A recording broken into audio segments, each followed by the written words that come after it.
Thanks for tuning into the program. I'm your host, Neal Howard, here on Health Professional Radio. We've been doing a series on AHPs. They're a family of rare life-threatening metabolic disorders that affect women 3 times more likely than men. Many women feel that living with this condition makes life less than worth living. Our guest is a patient with AHP. Her name is Evelyn Jacobucci, and she's here to discuss her 22-year journey to a proper diagnosis of AHP. Welcome to the program, Evelyn. How are you? Thank you. I'm doing well. Thank you.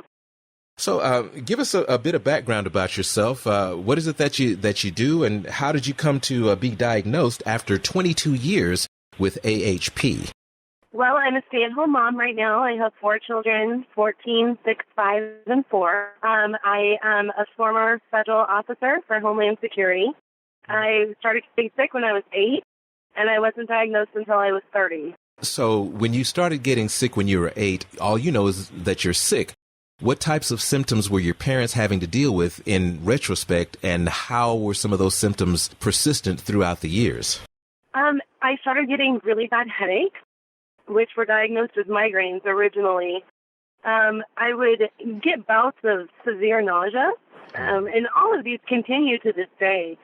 My abdominal area would hurt intermittently, vomiting, diarrhea. None of them really connected, although a lot of them, they just connected to migraines. We're talking multiple misdiagnoses. Were there any exploratory procedures done to try and pinpoint exactly what was wrong with you? Oh, many. I had more MRIs and CAT scans than I can count. I had, at 16, I started having laparoscopic surgery to correct what I did have endometriosis, and initially they thought that might be the root cause of it all. So I began to have laparoscopic surgeries repeatedly throughout my early adulthood life. I had probably 8 of those, and then I had a couple of surgeries to repair what they thought were hernias, abdominal hernias. And then I had my gallbladder removed and my appendix removed, basically out of desperation.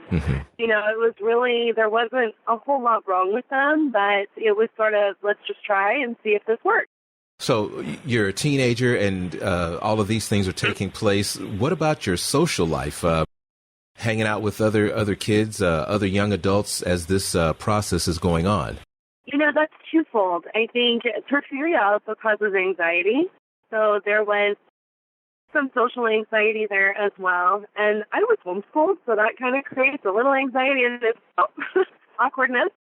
But I was homeschooled mostly because I was sick a lot.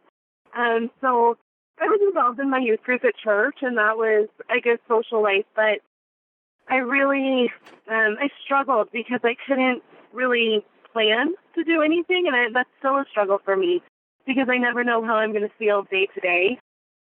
So it really did create chaos in my social network. Speak a little bit about maybe your frustration at meeting each new practitioner and having to tell them what's been going on with you, and possibly encountering them being less than receptive to what you're saying, because they said, well, you've been through all these things and here you are with me. Talk about some of the frustration in getting the conversation started with a brand new practitioner, hoping that this time he may be able to help you. Well, initially you're hopeful. You're really hopeful that this might be the answer. But it usually ends in heartbreak and distress. You're frustrated.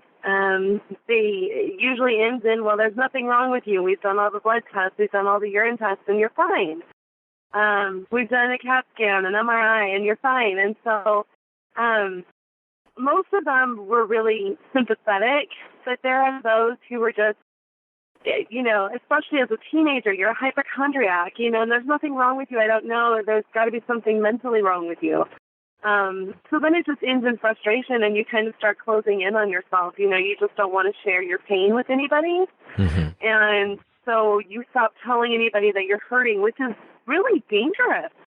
That's a really dangerous route to take, to start down, because, boy, that can really hurt you. And it did. But nobody believes you, or nobody can tell you what's wrong. That is really, that's self-preservation, I guess. And how are you managing today? I mean, have you discovered any support groups? Have you discovered maybe family support that may or may not have been there in the past? I can't see a family not being, rallying around you. But what type of support groups and management techniques are you implementing today? And would you advise all of those suffering as you do with the same techniques? So I have an amazing support network. I have a lot of Facebook groups that I belong to. The American Porphyria Foundation, they have some incredible groups that they have on Facebook and on the internet that are just amazing. And it's a group of people that are suffering just like you. And I think for so long you feel so alone. And suddenly you find this group of people that they really do know how you feel. And that is so validating. And I encourage everybody, if they are diagnosed with porphyria, to get in touch with the Porphyria Foundation and find a group. And they do have different groups for different subtypes of porphyria, which is amazing because each subtype is so different. And so your friends that are rallying around you know exactly what you're feeling because they go through it themselves every day. I have an incredible family. I live with my parents currently, which is amazing because you definitely need that backbone of support. When you don't feel good, it can be really frightening, especially as a parent. Oh, my goodness, what am I going to do with my kids? And so I encourage everybody to find that, find friends that are willing to watch your kids for you or to just be a phone call away. And so to have family and friends that will do that. And I encourage everybody to just ask. I think that's the one thing that most people with chronic disorders tend not to do is to ask for help. It can be a little intimidating or make them question their self-worth. But I think you'd be surprised how many people will step up to help you and stand beside you if they're just asked. And they know. You tend to shut down and not tell anybody. So definitely just say, hey, I'm hurting and I need some help. And I think you'd be surprised how many people step up. Talking about your family, you're a mother of 4 kids in varying age levels. In addition to all of the other things that you have to dealing with this condition, is this something that can be genetically passed on to the children? And if so, what are some of the things that you're doing to kind of keep a handle on it and stay ahead of it just in case one of your children might have it? Sure. It is absolutely genetic.